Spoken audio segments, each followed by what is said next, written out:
Hello children. In previous lecture we completed first law of thermodynamics. Today we will begin with second law of thermodynamics. This is about spontaneity. In first law we talked about relationship between different kinds of energies. Like we talked about relation between heat and work. In this way different relations were discussed. But first law is absolutely silent regarding the direction of a process or regarding the feasibility of a process. Like we all know, heat always flow from hot end to cold end. Flow of heat, we know, from hot end to cold end. But why not in opposite direction? What is that force which derives the process in forward direction? This information is not there in first law of thermodynamics. Similarly, we know diffusion of gases always takes place from diffusion of gases always takes place from region of high pressure to low pressure, but not in opposite direction. And we know these are spontaneous process, means taking place on their own. We are not making any kind of efforts for this process to happen. So they are spontaneous process. Means all naturally occurring processes, they are unidirectional. They are taking place only in one direction, not in reverse. Flow of water always in downward direction, not in upward direction. So what is that force behind all these processes which directs them in forward direction? All this information we will get in second law of thermodynamics. So we can say the spontaneous process is a process or is an irreversible process. A spontaneous process is a irreversible process.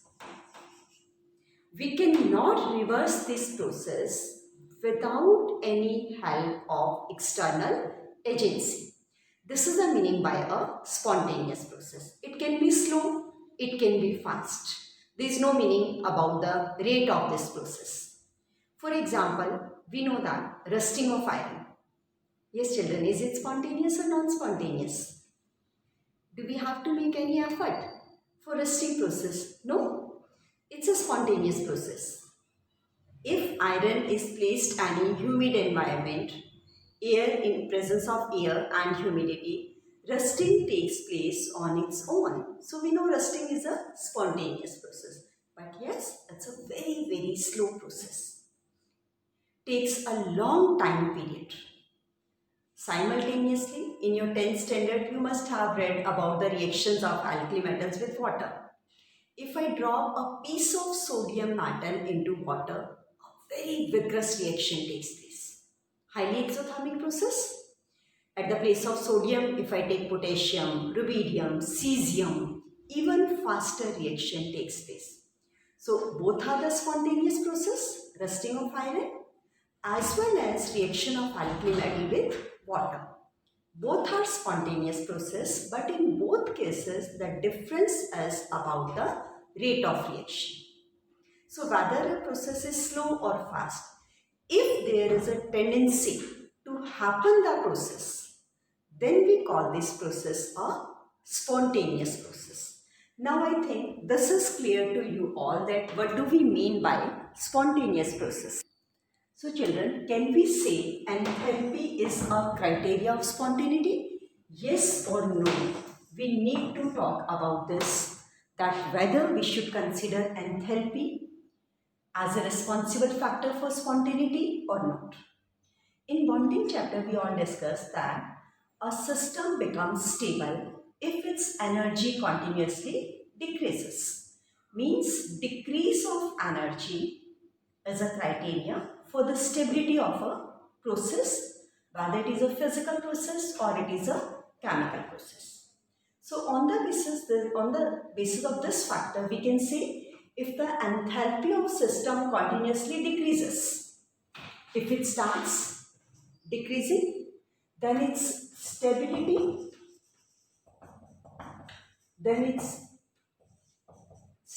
will start increasing and it should go in forward direction. Now let us discuss this with the help of these few examples which I have selected here. Like if I take the first reaction, formation of ammonia gas.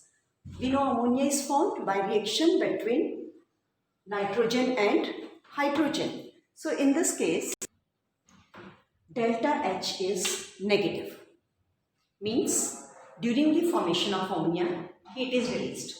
So we can say this is exothermic process. Exothermic means decrease in energy, so the reaction will proceed in forward direction according to this criteria of stability. Similarly, the second reaction, formation of water with the help of hydrogen and oxygen. Again, delta H is negative, so exothermic process, so favorable factor, enthalpy is favorable factor. So on the basis of these two reactions, we can say exothermic process should be spontaneous, but simultaneously we have some reactions which are endothermic. Like these two examples which I have selected here, reaction between nitrogen and oxygen gives you NO2. You can see delta H is positive. Similarly, formation of carbon disulfide by the reaction between carbon and sulfur, again delta H is positive. So these two are exothermic reaction and these two are endothermic reaction. Don't worry children, we don't have to learn these enthalpies. In previous lectures also I told you have to only simply memorize whether the reaction is exothermic or endothermic. But how much enthalpy or how much energy is released or absorbed during the process, that you don't have to learn. This is simply for your information. So the main factor here is we can see the first two reactions, we can see they are spontaneous because energy is decrease of energy, increase of stability. So we can say enthalpy can be a criteria for spontaneity, but simultaneously we have these two reactions also which are endothermic, not following this factor. So on the basis of this, we can conclude that yes, enthalpy is a criteria for spontaneity. Decrease in enthalpy is a better term. Decrease in enthalpy is a criteria for spontaneity, but not a sole criteria. Means there should be some other factor also contributing towards the spontaneity of the process. Second factor is entropy. Now, what do we mean by entropy? This is a new term for you. Symbol of entropy is S. Meaning of entropy, this is the measurement of randomness, or we can say disorder. Entropy is the measurement of randomness or disorder. More is the disorder, more is entropy. Now, just discuss example where change in enthalpy delta H is 0, but the still process is spontaneous. So, which one is the second factor responsible in that case? Let us we have this chamber fitted with this partition filled with two gases. One gas left hand side, let this is gas A, and right hand side we are filling another gas B. These are the molecules of gas B. Now when the partition is there, if I ask you take out some gaseous molecules from left hand side, when you are taking out some gaseous molecules from left hand side, and if I would ask to you that these gas molecules belongs to gas A or gas B, a very quick answer will come, a very spontaneous answer, or I should say that yes ma'am, these molecules belongs to gas A. Now, same experiment if we do with right hand side chamber, I would ask you to take out some molecules and then my question is same. These molecules are of gas A or B. Then again, very spontaneous answer, yes, belongs to gas B. But now, if I remove this partition, when I remove this partition, then what would happen? The gases, they start intermixing into each other, or I can say the diffusion of gas molecules will start. After some time, what would happen? Both the gases, they are equally distributed in this chamber. Means now I cannot say that left hand side I have only gas A and right hand side I have only gas B. But during this process there is no change of enthalpy. Enthalpy change is 0. But still the process is taking place on its own. We are not making any effort. Means we can say this is a spontaneous process where no change of enthalpy is taking place. But of course here disorder of gaseous particles increases.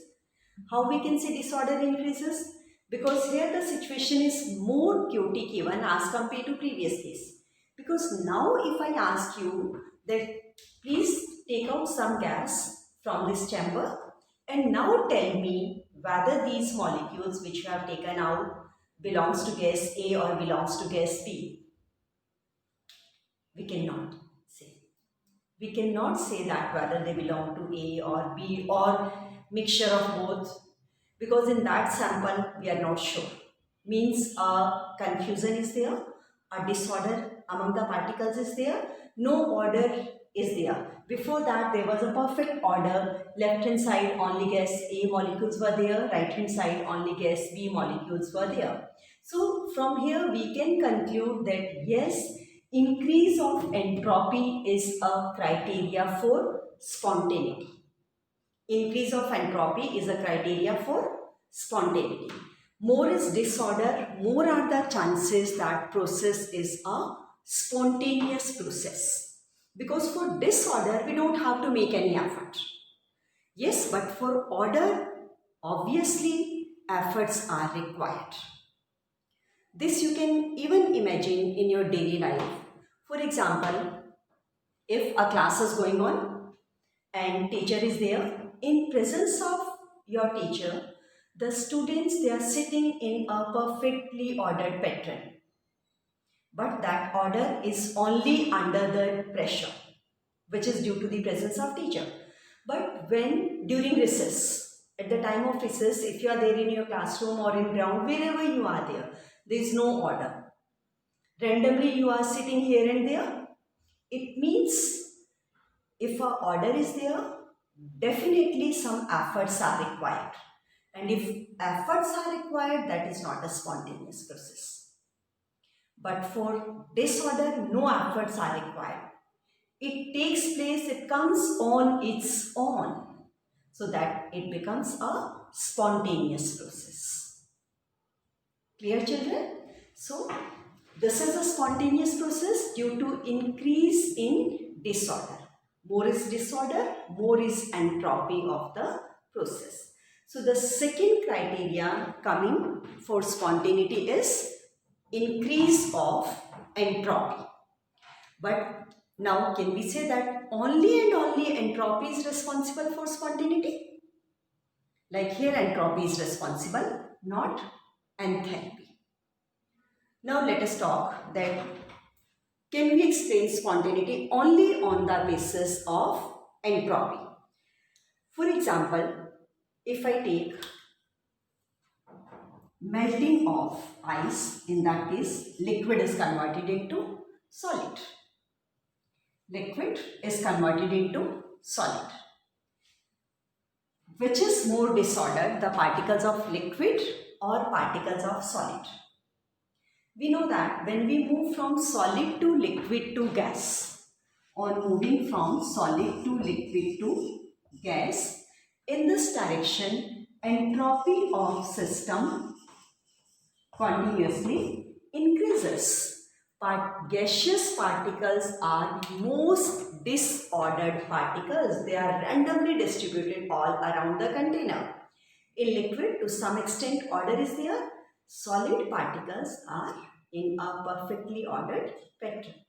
So when liquid is converted into solid, we have taken the example of melting of, solidification of water, or conversion of liquid into solid, that is liquid water is converted into ice.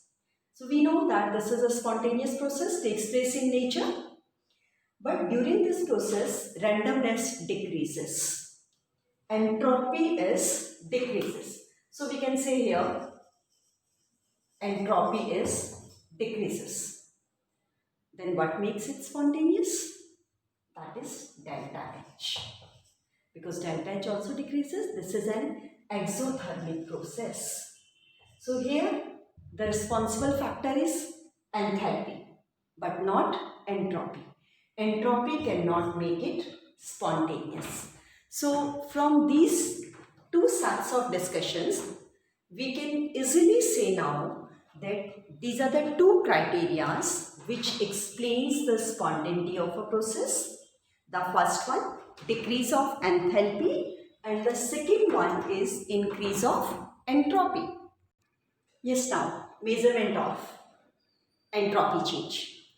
We know simply delta S equals to entropy in final state minus entropy in initial state.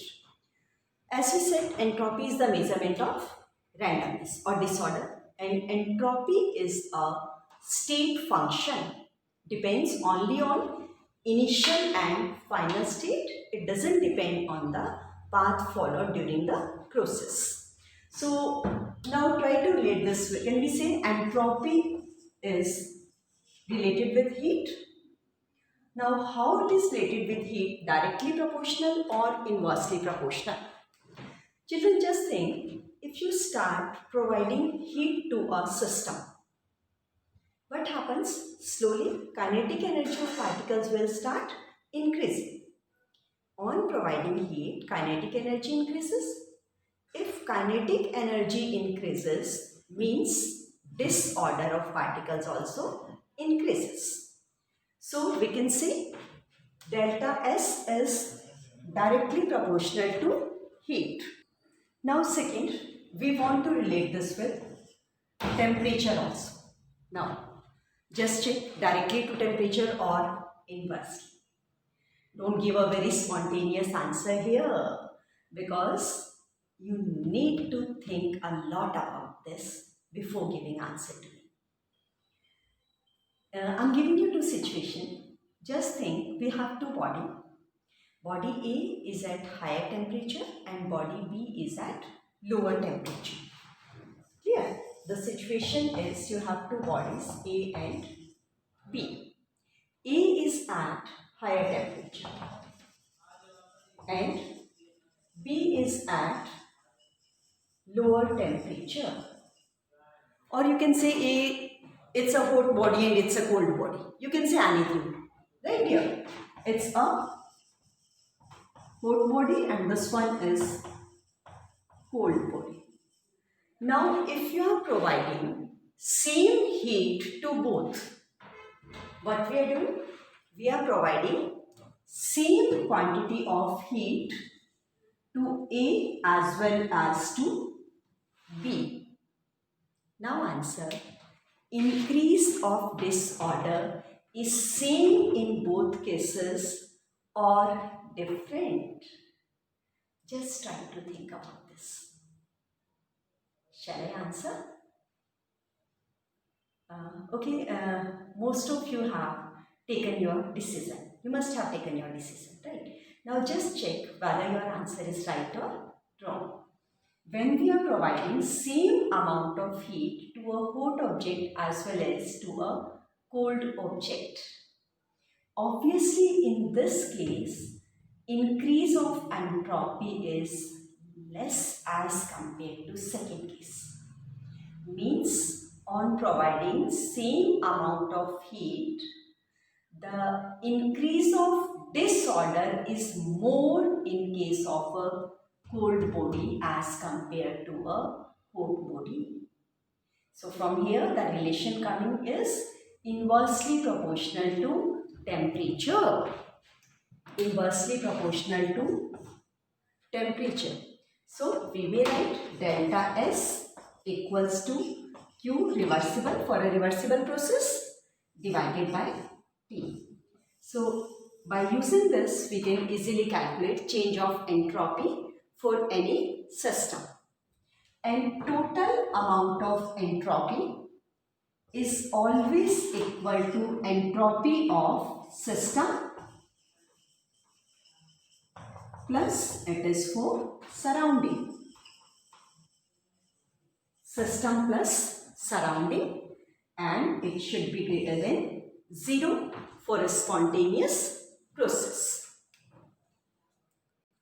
Yes, children, now we have to answer these 4 questions, that whether in all these cases entropy increases or decreases.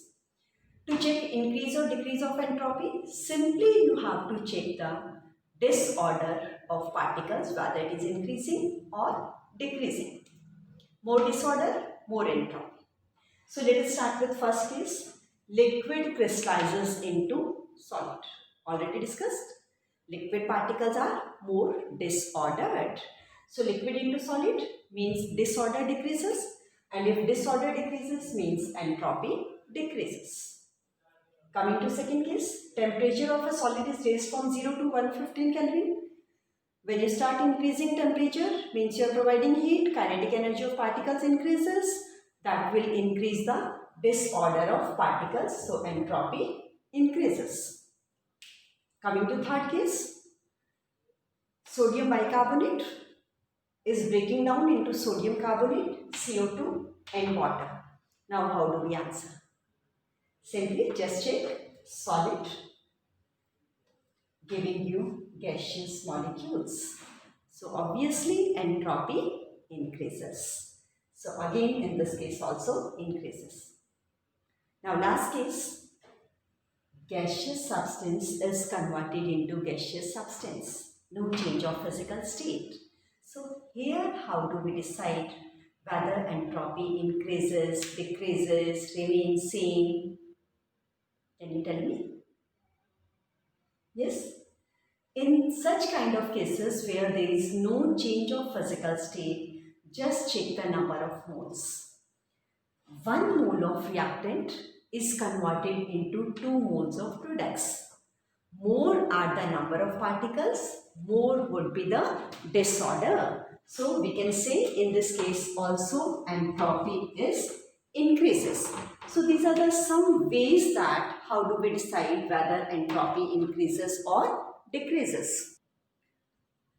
Yes, now discuss another thermodynamic function, Gibbs energy. Now what is this? Just before this we talked about criteria for spontaneity. There are 2 criteria which we talked about. One is enthalpy, second is entropy. But both are opposite to each other. Right? So if a process is there where enthalpy is continuously increases, entropy is also increases. Now how do we decide whether the process is spontaneous or non-spontaneous? Because one is favorable factor and the second is opposing factor. And we know most of the chemical reactions, either they takes place in closed containers or open containers. But in both the situation, both enthalpy as well as entropy, they changes. Means change of enthalpy as well as change of entropy takes place during a chemical reaction, whether it takes place in open container or in a closed container.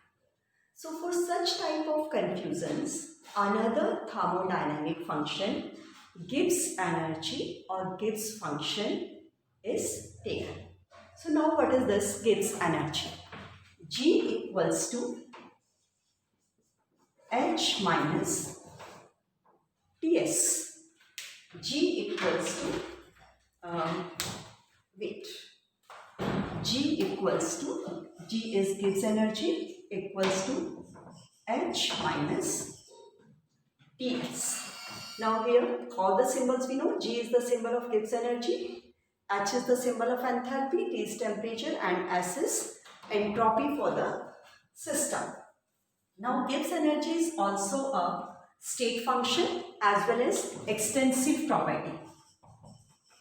State function as well as extensive property. State function means only depends on initial and final state.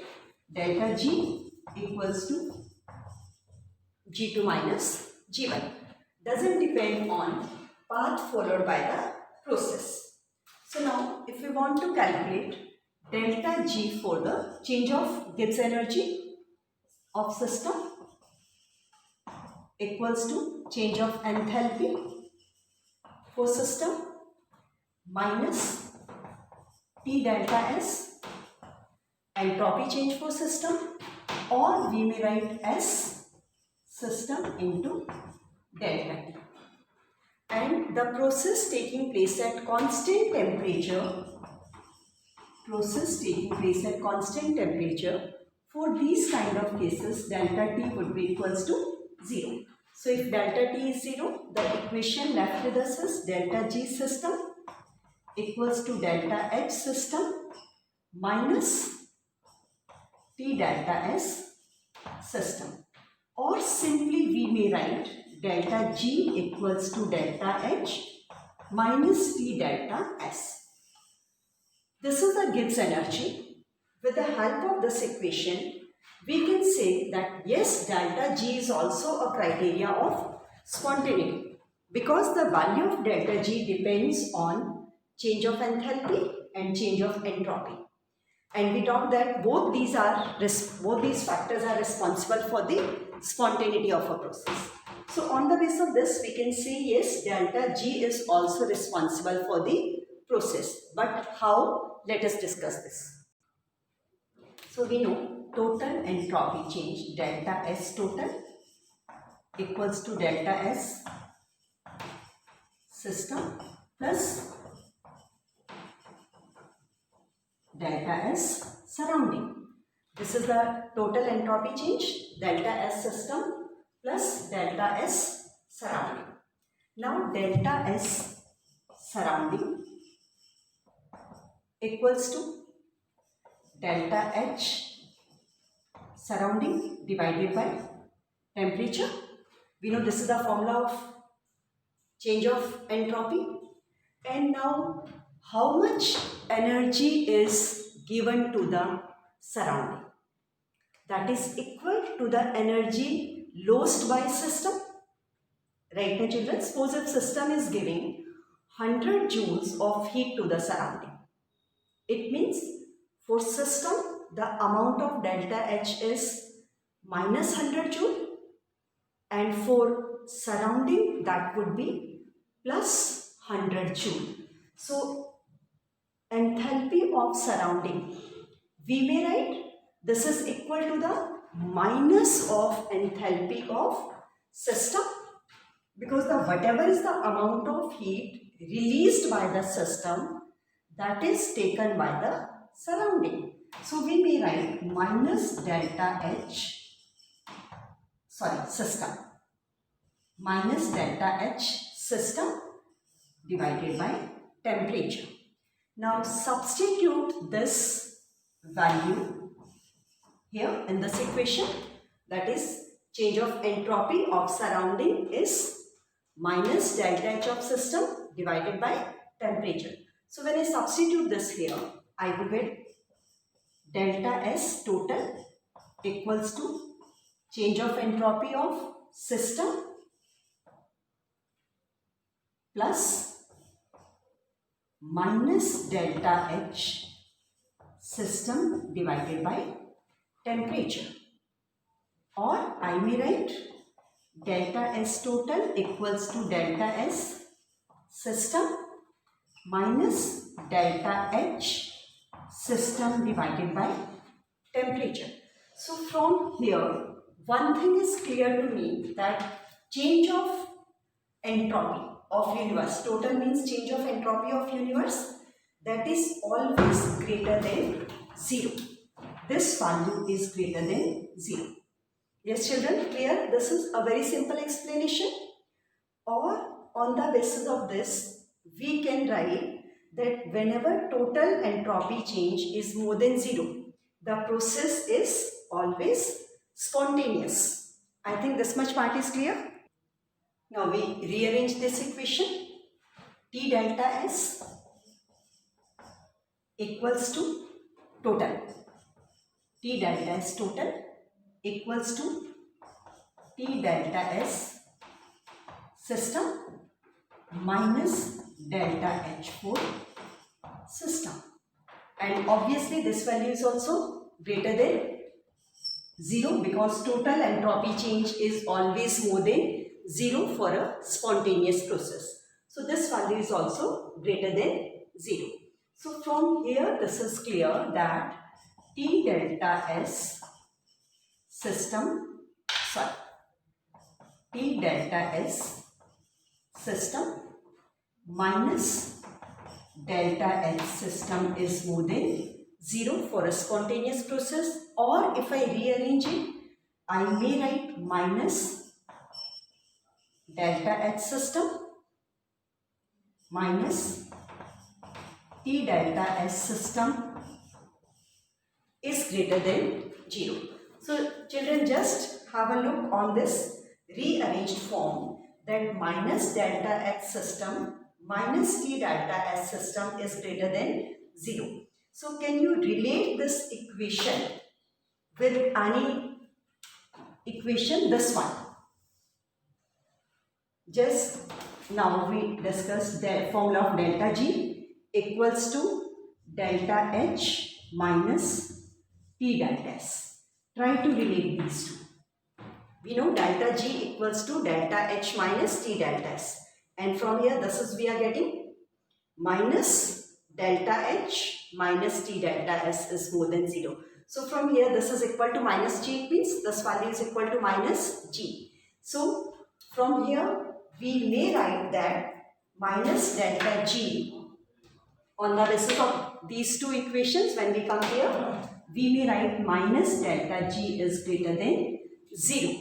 So now it's very simple to relate the value of delta G with spontaneity of a process, that delta G equals to delta H minus T delta S should be less than 0. So from here it is very much clear that if delta G is coming less than 0, means negative, process is spontaneous. If delta G coming positive, greater than 0, process is non-spontaneous. And what if it comes 0? Very simple, process is in equilibrium. So children, I think now this concept is very much clear to you that what are the main criteria for spontaneity. How do we decide spontaneity of any process? Now just look at this question. Oxidation of iron is given, that during oxidation it is converted into Fe2O3. Actually this is rusting process. Entropy change for the process is minus 549.4 joule per Kelvin per mole. Standard enthalpy of reaction is this. Now we have to predict about the spontaneity of the process. Whether the process is spontaneous or not, for this simply calculate the value of Gibbs energy delta G. Delta G naught equals to delta H naught minus T delta S. So value of delta G we are supposed to calculate. Delta H is given to us minus 1648 into 10 to the power 3 minus temperature. These are the standard conditions and standard temperature is 298 Kelvin. 298 into entropy change is minus 549.4. Now solve this question and calculate the value of delta G. Very simple to answer. If it comes negative, we will say yes, it's a spontaneous process. Positive, non-spontaneous, 0, then equilibrium. So children, I think this complete concept of spontaneity is clear to all of you.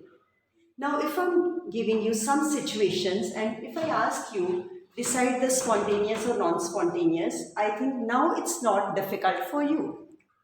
Okay, now let us discuss effect of temperature on spontaneity.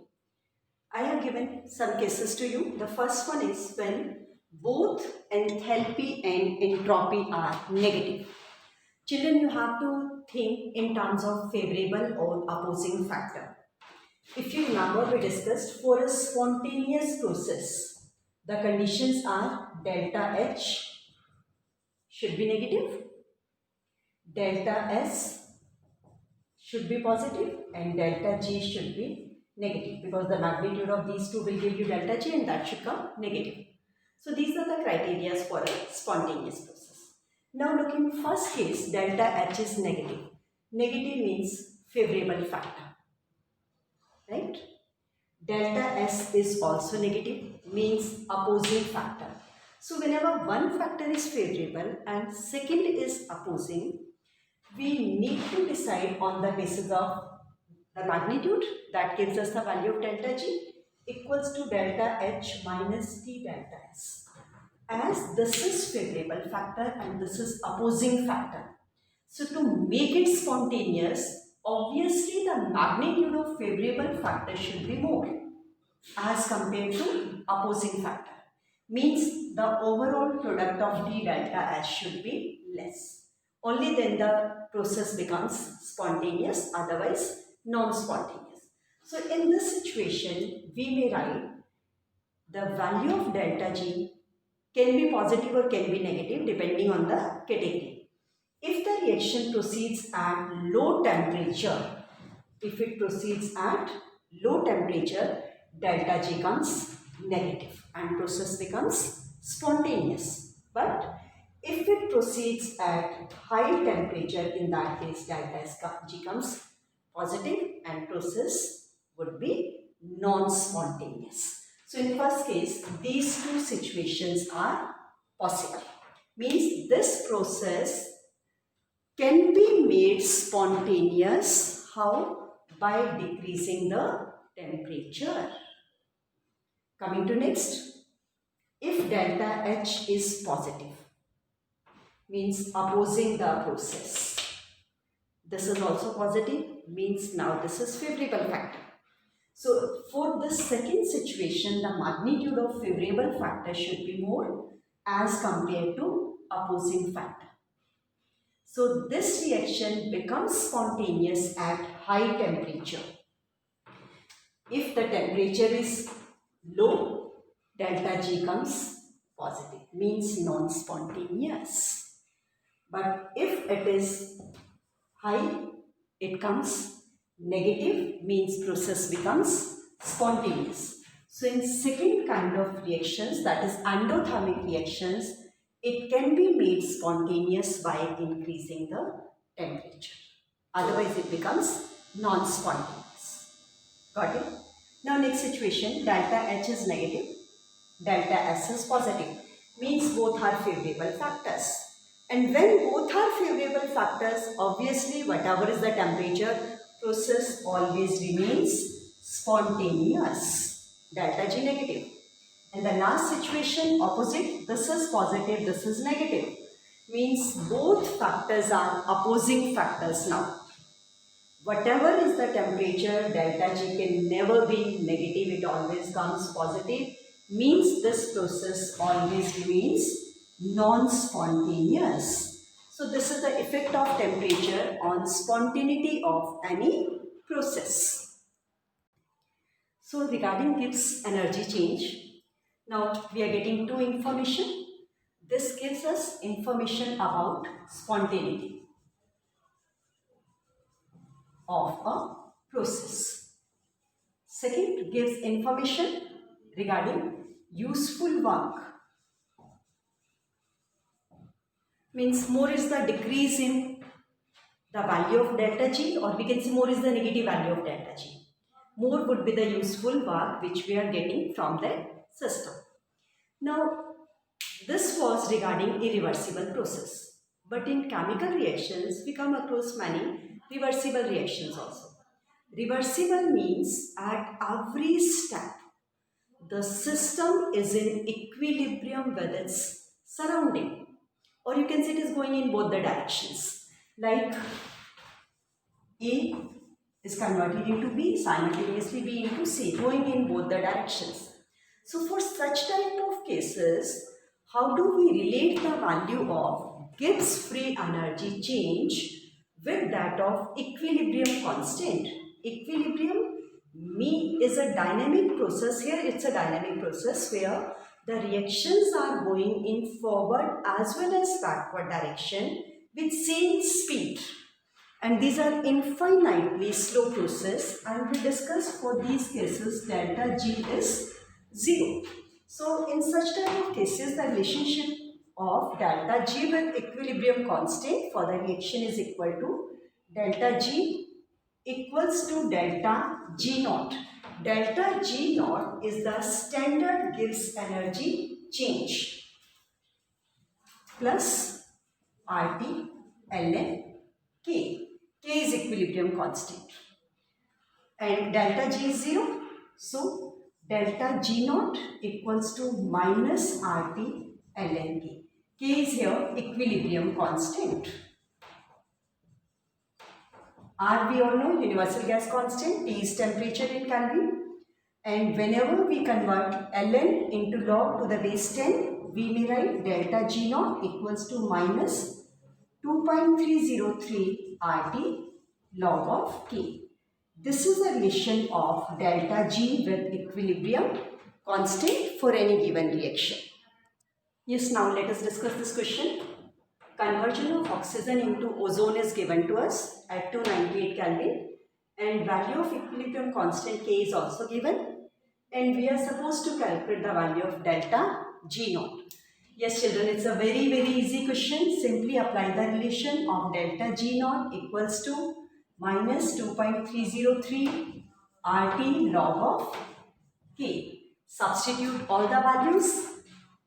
R, we know the value of R is, this is 2.303 into 8.314 joule per Kelvin per mole. This is the value of R, and log of K, equilibrium constant, that is 2.47 into 10 to the power minus 29. On solving, we will be getting the value of delta G. And from this formula, one thing is again clear to us. If the reaction is highly endothermic means the value of delta H would be very high, highly positive. In that case, the value of K comes very small, means less than 1 even. But if exothermic reaction is there, delta H is very low. In that case, the value of K comes much higher than 1. So these are some factors where we can calculate the value of K if delta G is given, or delta G if equilibrium constant K is given. So children, with this, thermodynamics chapter is completed.